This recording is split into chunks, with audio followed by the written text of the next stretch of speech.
Hello दोस्तों, welcome to money stocks. तो इस वीडियो के अंदर मल्टीपल स्टॉक्स के बारे में हम लोग बात करेंगे। तो चलिए सबसे पहले हम लोग बात कर लेते हैं एचडीएफसी बैंक के बारे में।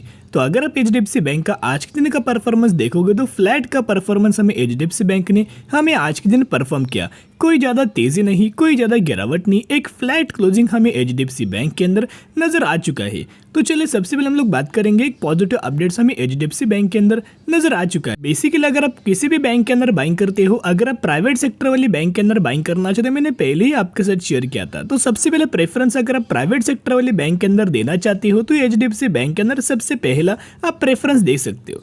तो चलिए अपडेट्स के बारे में दोस्तों हम लोग बात करेंगे। बहुत ही ज़्यादा पॉजिटिव हमें अपडेट्स नज़र आ रहा है। तो देखिएगा, एसबीआई फंड जो कि एसबीआई का ही एक फंड निकल के आया है, can buy up to 9.99% stake in HDFC bank. तो एसबीआई का एक बहुत बड़ा एसबीआई क्या करने वाला है, जो एसबीआई का फंड है वो ऑलमोस्ट एचडीएफसी बैंक के अंदर बहुत बड़ा स्टेक हमें दोस्तों बाइंग करने वाला है। अभी तक तो ये स्टेक बाइंग नहीं हुआ, लेकिन ये बाइंग करने के लिए सोच रहा है। तो चलिए डिटेल के बारे में हम लोग बात करेंगे। इन डिटेल अगर हम बात करेंगे तो ही दोस्तों अच्छी खासी बेसिस की पर समझ में आ जाएगा। तो देखिएगा न्यूज़ क्या है। The reserve bank of India has given SBI fund management provision permission to purchase up to 9.99% stake in HDFC bank and has recommend the company to do within 6 month. तो time period भी दिया गया है। तो सबसे पहले दोस्तों होगा क्या, जो एसबीआई का जो फंड है उनको परमिशन मिल चुका है ये आरबीआई के द्वारा, यानी कि रिजर्व बैंक ऑफ इंडिया के द्वारा। अगर कोई भी फंड अगर किसी बड़ी कंपनी के अंदर दोस्तों बाइंग करता है बड़ा स्टेक, तो उसको परमिशन किसकी चाहिए होती है? रिजर्व बैंक ऑफ इंडिया की इसकी परमिशन चाहिए होती है। तो आरबीआई ने ये परमिशन हमें दे चुका है। तो एसबीआई फंड क्या कर सकता है, 9.99% का स्टेक एचडीएफसी बैंक के अंदर हमें बाइंग कर सकता है। अभी देखिएगा, कोई भी फंड इतना बड़ा ह्यूज अमाउंट ऑफ बाइंग दोस्तों क्यों करेगा, इसके पीछे का रीजन आपको बताऊंगा। एचडीएफसी बैंक का और एचडीएफसी लिमिटेड का एक दूसरे के साथ हमें मर्जर होने वाला है, यानी कि एचडीएफसी लिमिटेड एचडीएफसी बैंक के अंदर मर्ज होने वाला है। तो मर्ज होने के बाद दोस्तों होगा क्या, कंपनी के वैल्यूएशंस के अंदर पे सबसे पहले जंप आएगा, ऊपर से कंपनी के बिजनेस के अंदर दोस्तों जंप आएगा, ऊपर से एक बहुत बड़ा एंटिटी हमें बन जाएगा। वैल्यूएशंस तो बढ़ेगा लेकिन बहुत बड़ा एंटिटी हमें बन जाएगा। तो जिसके चलते अगर आप देखोगे पॉजिटिव न्यूज़ के चलते ही आपको आने वाले सालों के अंदर हमें एचडीएफसी बैंक के अंदर आपको रैली तेज़ी हमें निकल के आ सकती है। तो जितना गिरे उतना बाय ऑन स्ट्रेटेजी अप्लाई कीजिएगा और लंबे समय के लिए होल्ड करना, क्योंकि कंपनी बहुत ही अच्छा है और कंसिस्टेंटली ही आपको इस कंपनी के अंदर रिटर्न मिल जाता है।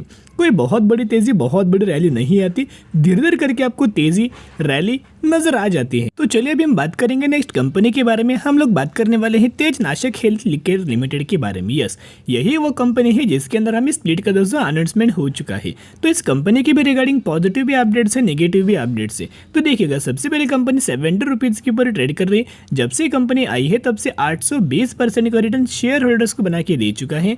और कंपनी का अगर आप परफॉर्मेंस देखोगे 2015 में मार्केट के अंदर आई है, जब से आई तब से एक 800% का रिटर्न दिया है, लेकिन एक वॉलेटिल वे में कंपनी ने दूसरे परफॉर्मेंस हमें दे चुका है। तो चलिए सबसे पहले अपडेट्स के बारे में हम लोग बात कर लेते हैं। तो देखिएगा, health care trading at discount at 58% from 52 week high declare 1:2 stock split, यानी कि कंपनी ने 1:2 स्टॉक स्प्लिट डिक्लेयर कर चुका है। तो 1 के बदले आपको 2 शेयर मिलेंगे, 10 के बदले आपको 20 शेयर मिलेंगे और 100 के बदले आपको 200 शेयर इसी कंपनी के अंदर मिलने वाला है। तो सबसे पहला नेगेटिविटी पॉइंट क्या है, तो कंपनी का अगर आप क्वार्टर का अगर आप परफॉर्मेंस देखोगे तो हर एक क्वार्टर के अंदर कंपनी का हमें नेगेटिव वे में दोस्तों कंपनी परफॉर्म कर रही है। एज वेल जिस कंपनी के बारे में बात करें उसका अगर आप मार्केट कैप देखोगे तो बहुत ही छोटा कंपनी है। तो अगर आप इसका मार्केट कैप देखोगे 73 करोड़ का कंपनी बहुत ही छोटा है।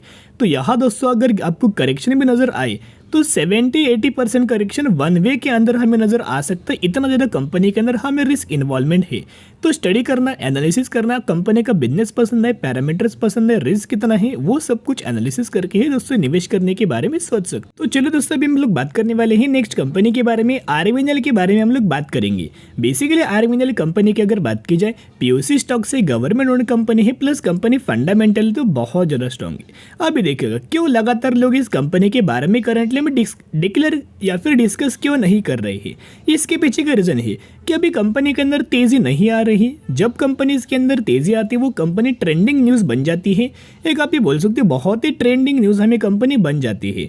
और पिछले कुछ समय में कंपनी का नाम हमें चल रहा था, बहुत ज़्यादा लोग इस तेज़ी के पीछे भाग रहे थे।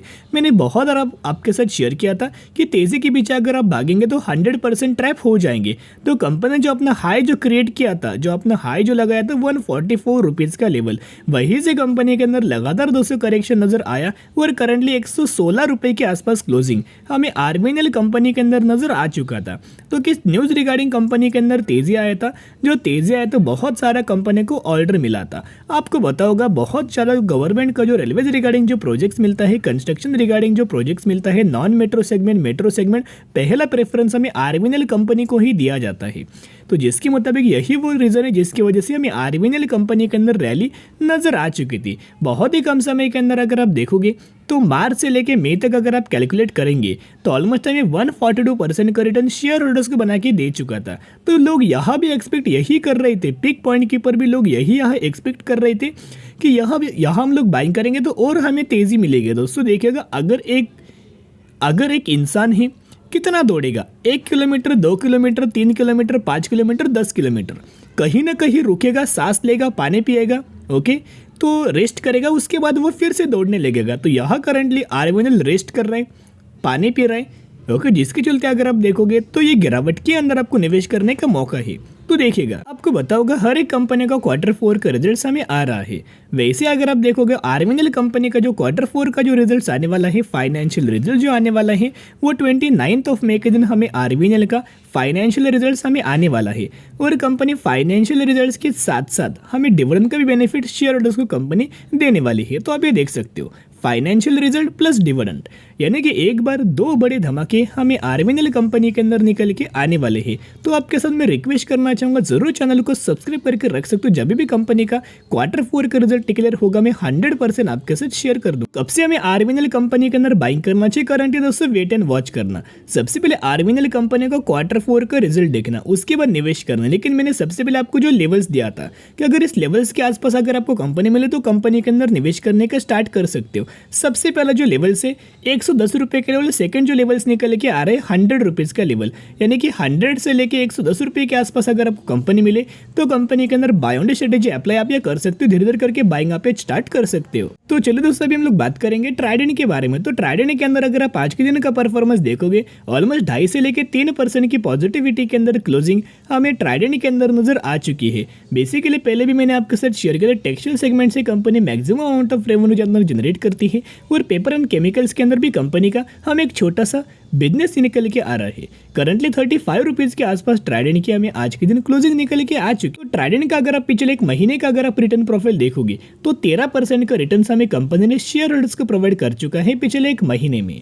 तो देखिएगा, अभी तक कंपनी का Q4 का रिजल्ट नहीं आया, तो Q4 का रिजल्ट कब आने वाला है अगर आप ये देखोगे तो सबसे पहले कंपनी ने Q4 के रिजल्ट्स की हमें डेट दिया था। डेट था 18 मई के दिन, लेकिन 18 मई के दिन हमें डेट कैंसिल हुआ और हमें जो अगला जो डेट दिया गया था 24 मई हमें दिया गया था। तो 24 मई के दिन हमें ट्राइडेंट के अंदर फाइनेंशियल रिजल्ट्स के साथ साथ डिविडेंड का भी बेनिफिट के साथ साथ फंड रेजिंग हमें ट्राइडेंट के अंदर होने वाला है। तो जरूर चैनल को सब्सक्राइब करके रख सकते ताकि जब भी मुझे ट्राइडेंट का Q4 का रिजल्ट नजर आएगा मैं 100% आपके साथ शेयर कर दूंगा। तो चलिए एक एक करके अपडेट्स के बारे में बात करते हैं, किस तरह से ट्राइडेंट का Q4 का रिजल्ट आ सकता है। तो देखिएगा, एक अपडेट्स हमें आया था, ये जो डेटा है मार्च महीने का डेटा है मंथली सेल्स का, जो कि अप्रैल महीने के अंदर ये हमें आ चुका था। तो देखिएगा, Trident share end over 7% higher after production increases month on month basis. तो जो ट्राइडेंट का जो मंथ ऑन मंथ बेसिस का जो परफॉर्मेंस है वो बहुत ही शानदार तरीके से इंक्रीज हो चुका है। तो जिसके मुताबिक कंपनी का जो Q4 का रिजल्ट है वो बहुत ही अच्छे खासा आने का चांस। और एक और हमें दोस्तों अपडेट नजर आया था, आप ये अपडेट देख सकते हो। दिल्ली एनसीआर के अंदर जो गाजियाबाद जो एक एरिया है, ओके जी, जहाँ कंपनी ने एक बहुत बड़ा हमें मॉल यहाँ बाइंग किया है या फिर एक्वायर किया है। तो आप ये देख सकते हो, Trident Realty acquires Shipra mall in Ghaziabad for ₹551 crore. तो 551 करोड़ के आसपास ही पूरा का पूरा जो मॉल है हमें ट्राइडेंट ने एक एक्वायर किया है, जो कि अपने बिजनेस को कंपनी अब बूस्ट कर सकती है। ट्राइडेंट के अंदर करंटली वेट एंड वॉच करना, रिजल्ट देखना, उसके बाद निवेश करने की कोशिश कर सकते हो।